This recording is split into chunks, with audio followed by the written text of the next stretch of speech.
thank you so very, very much. What a great blessing to be with you this evening. You know, Rick, let me just say thank you for your courage. And thank you for standing up and preaching the word.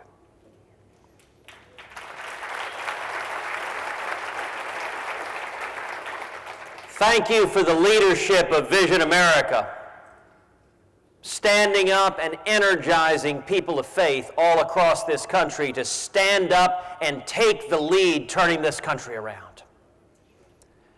Now, I will note just a few minutes ago, Rick shared how we were running late. And then he invited to the stage someone known for giving a 21-hour speech.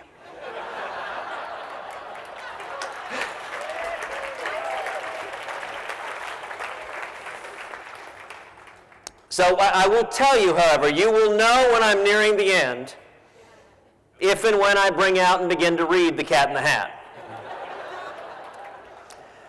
Now, I know all of y'all were expecting my dad, and I cannot tell you how many, especially Republican women in Texas, have told me all over the state, they say, Ted, we like you fine.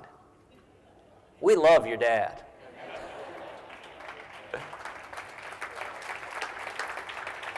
You know, you were coming expecting to hear a pastor, and instead you got stuck with a lawyer and a politician. You know, I will say, lawyers, we are beloved.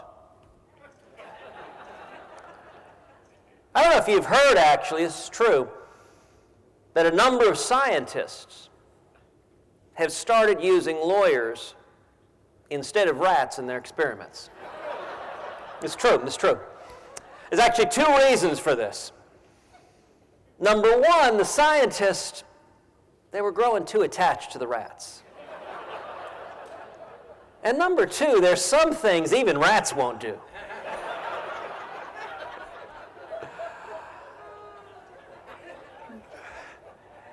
You know, I can think of nothing that is a greater privilege, nothing that is a greater honor than to stand here in my father's shoes. To stand here and accept this award. I'll tell you, my father sends his regrets. He is up in Missouri right now speaking to a gathering there, urging Christians to come out and stand up and stand for our faith and our values. So he wishes he could be here with you. But, you know, everyone in this room, and there are a lot of old and dear friends, y'all know that my dad has been my friend and my best friend and my hero my entire life. You know, my father's story was born in Cuba. Grew up in Matanzas, Cuba. Grew up with avocado tree in his backyard. Grew up fishing. In fact, a story that I bet you've never heard about my dad. When he was a teenager, he and some friends decided they were going to go fishing for a shark. They got this 10-foot rowboat. They weren't the brightest of young fellas. And they rowed out to an area of the bay that was known to have a lot of sharks. And they got a meat hook and 2 pounds of tuna, 6 feet of chain and a rope, and they tossed it in. And sure enough, they caught themselves a shark.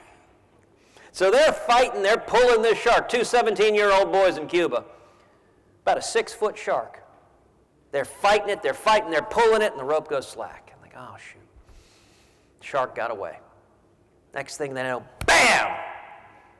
Shark's head hits the boat and knocks out a square of wood in the bottom of the boat. And water begins shooting straight up.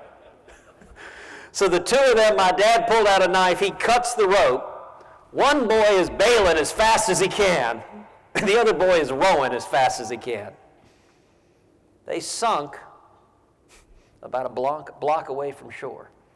And my dad said, you have never seen 2 teenagers swim so fast. Because there was an angry shark somewhere out there with a meat hook in his mouth.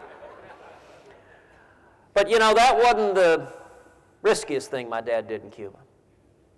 When he was 14, he started fighting in the Cuban Revolution. When he was 14, he was in student council, and in Cuba, the revolution actually started in the student councils. It was the kids in high school and in college that were the guerrillas. And my dad at 14 became a revolutionary in Cuba, fighting against Batista. Now, Batista was a corrupt dictator. He was basically a mafia thug. And it's interesting, none of the kids knew that Castro was a communist at the time. Today, my dad describes it, said it was a bunch of 14 and 15-year-old boys who didn't know any better. For 4 years, my father fought in the revolution. When he was 17, my grandparents bought him a brand new white suit. You know how Latins love to wear white suits, go out. He went out to party. He was 17. He was celebrating his birthday. And he disappeared. Now, my grandparents knew their son was involved in the revolution. And when your son disappears, that is not a good sign. So my grandfather began systematically looking for him in the jails. Well, Batista's army had captured him, and they'd thrown him in an army garrison. And they tortured my dad. My dad describes what they did. He said basically every hour or two they'd come in with a stick or their fists or their boots and they'd just beat the living daylights out of you.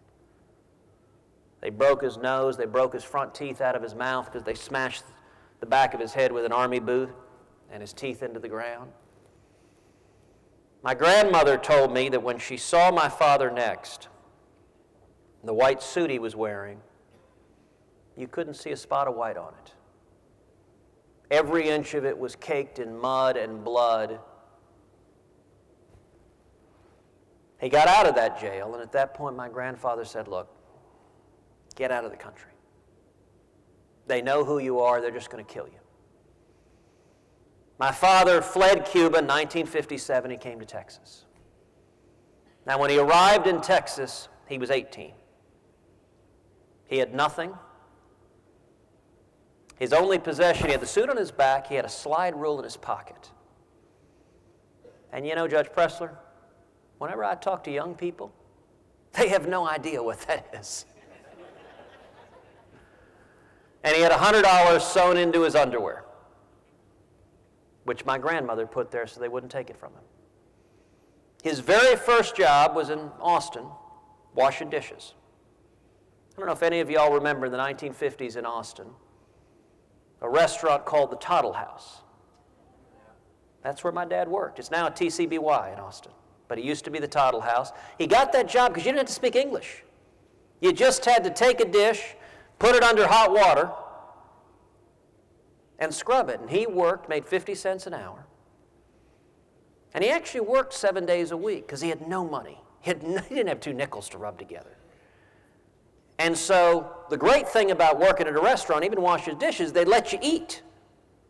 And so he would work 8 hours a day, 7 days a week, because he liked to eat 7 days a week. And he didn't have money to buy any food unless he was working. And he went to school full time. He ended up graduating, getting a job, and going on to start a small business. Now, y'all know my dad's been my hero my whole life. He's someone who always had principle. When he learned English pretty quickly in Austin. And he started going around to Rotary clubs, to Kiwanis clubs, and speaking in favor of Castro. Telling Austin businessmen, you need to support Fidel Castro because Batista's a thug. Now then in '59, the revolution succeeded. Castro took over, declared to the world he was a communist, began seizing people's lands, began executing dissidents. My father went back in 1960, he saw what had happened. He was horrified. My aunt, his kid sister, was still there. She began fighting in the counter-revolution, fighting against Castro, and she ended up being thrown in prison and tortured by Castro's thugs. And my dad made a point. He sat down, he made a list of every place he'd gone to speak. And he went back in front of each and every one of them, and he stood up and said, I owe you an apology. I misled you. He said, I didn't do so knowingly, but I did so nonetheless. And for that, I'm truly sorry. Now, when I was a kid, my dad told me that story over and over again.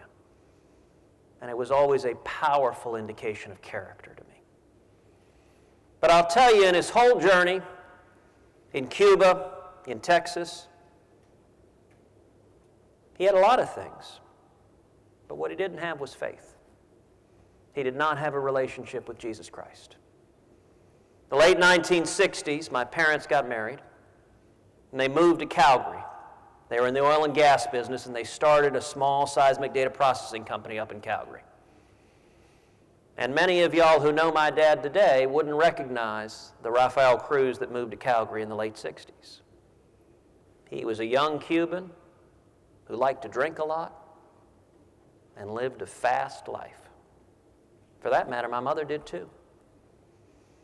He drank very hard. He enjoyed some success in business, which pushed him even harder to live an even harder life. And when I was 3 years old, my father decided he had no more time for a wife and his son.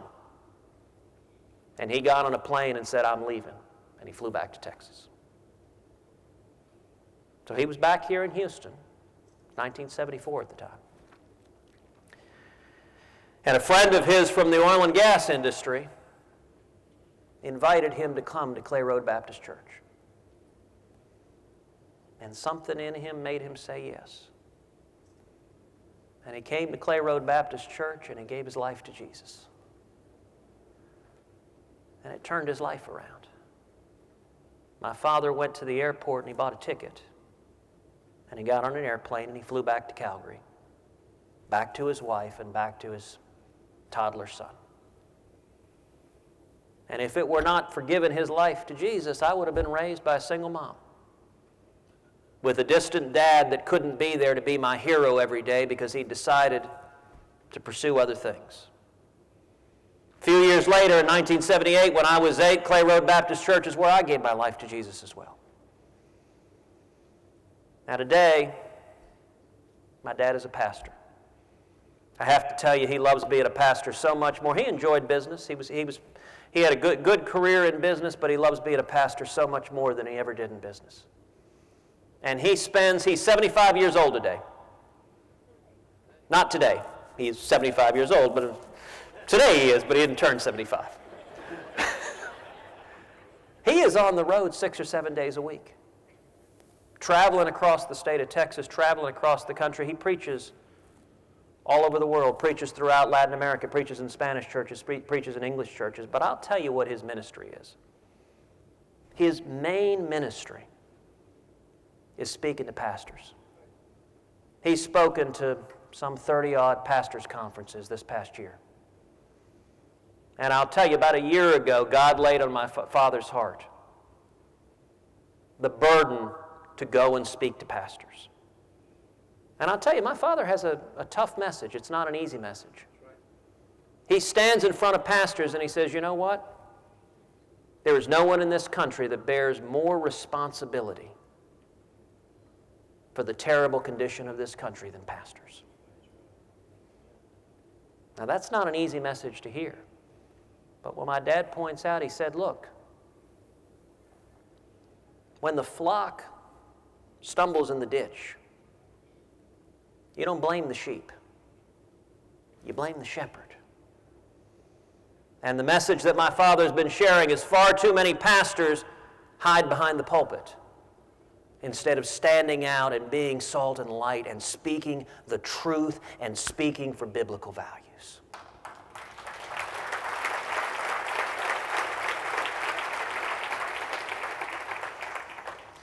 The stakes in this country have never been higher. Our country is dangling at the edge of a precipice. I'll tell you, people of faith all across the country are wondering, have we gone too far? Have we lost it? I don't believe we have. The threats are great. We see religious liberty under assault here at home, and we see Christians being persecuted abroad. If you look at what's happening right now with ISIS in Iraq. ISIS is the face of evil. ISIS right now today is crucifying Christians. And that's not figurative. Crucifixions are not just something that happened 2,000 years ago. They're something that's happening right now today. ISIS is nailing Christians to trees.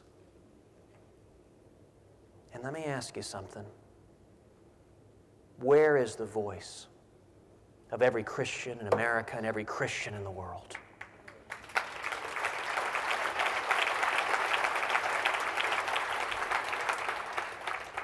You know, there's an Iraqi Catholic nun named Sister Diana who recently fled her town in Iraq. And she told an American missionary, quote, "I lived in the U.S. for 7 years. Americans are beautiful people.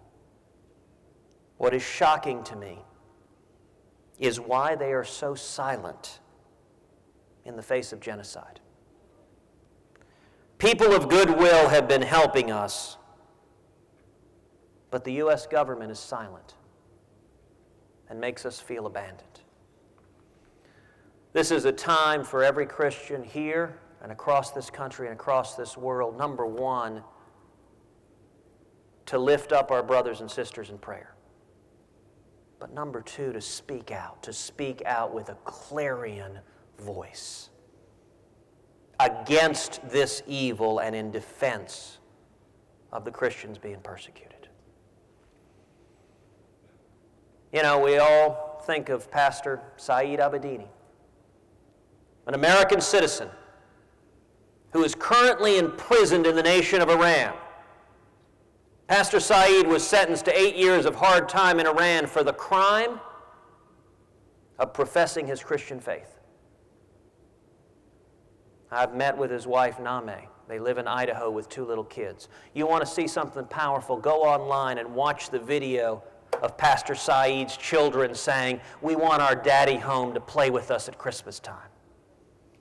Now, right now, the U.S. government is negotiating with Iran a terrible deal.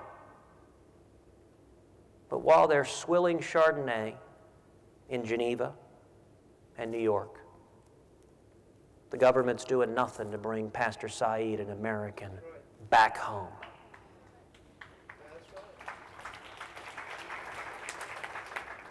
And if you want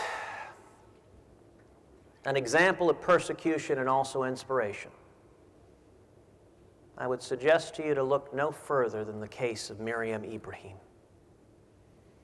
Miriam is a young wife and mother. She has 2 children, Martin, who's 20 months old, and Maya, who's a newborn baby girl. Maya was born in a Sudanese prison cell with her mother's legs in leg irons during labor. Miriam's crime was being a Christian. And the sentence for that crime from the Sudanese government was for her to receive 100 lashes and then hang by the neck until dead. And the Sudanese government told Miriam, this young wife and mother, "We will spare you this horrible sentence if only you will renounce Jesus." And Miriam looked at her captors and said, "I cannot and I will not renounce Jesus."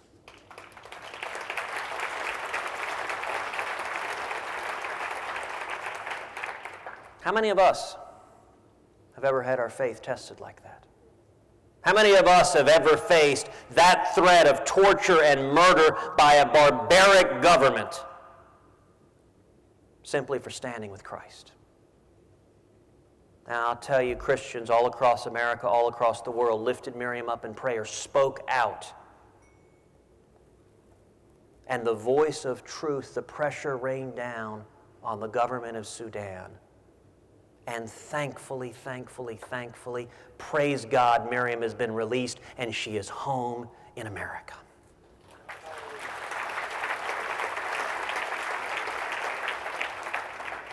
These are times of extraordinary peril, extraordinary threat, but I want to close with encouragement. There are many, many reasons to be encouraged. There's a reason to be encouraged that Americans all across this country are waking up. We are witnessing an awakening and a revival that is sweeping this nation. But yet another reason to be encouraged is from the very beginning, from the founding of America, we have enjoyed God's providential blessing. When the signers of the Declaration of Independence signed their names, fortune, and sacred honor, they were declaring war on the mightiest army on the face of the planet. The idea that a bunch of ragtag colonists could defeat the British Army was absurd. It was laughable. And yet, with God's blessings, they did just that. When this nation fought the Civil War, brother fighting brother, blood filling the fields, as we fought to expunge the original sin of slavery in this nation, that Civil War should have permanently torn this nation asunder. Under no reasonable world should this nation have been able to come back together, to stitch together those bloody wounds, and yet with God's blessing, we came through the Civil War. In World War I and World War II, America stood up to the face of evil with the Nazis, one of the most grotesque evils in the history of the world. And America led the effort to save the free world with the blessing and grace of God. And with the Cold War, how many of y'all in this room remember hiding under your desks in school for the threat of global nuclear war? And yet, under the leadership of President Ronald Reagan, standing up and speaking the truth, we won the Cold War without firing a shot. And the Berlin Wall was torn to the ground. Every single time we have faced threats that could have and should have ended this country, with God's blessing and grace, the American people have risen to the occasion. And I'll tell you, I'm optimistic right now because I am convinced God is not finished with America.